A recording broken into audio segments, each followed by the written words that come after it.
ვიყავი FSB-ს დირექტორი.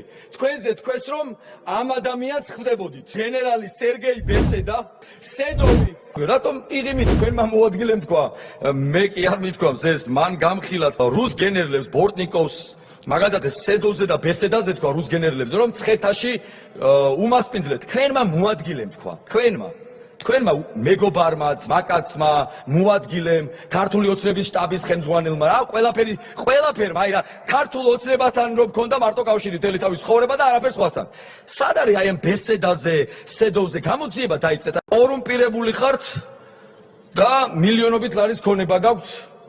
ბატონო ვახტანგ, თქვენს მოადგილეებსაც, მაღალი თანამდებობის პირებსაც და შესაბამისად თქვენს რუსულად ნაშონ ფულს იცავთ.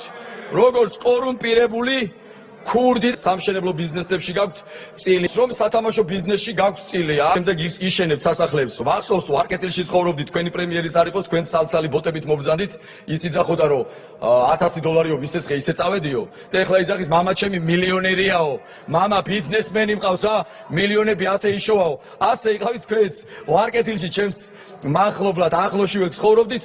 დღეს ვიღა შეგეხებათ ბატონო ვახტანგ, მილიონერი ხართ, აშენდით და შემდეგ 1200-1500 ლარზე რომ არიან პოლიციელები, იმ პოლიციელების კისერზე გინდათ რომ ხელისუფლება შეინარჩუნოს.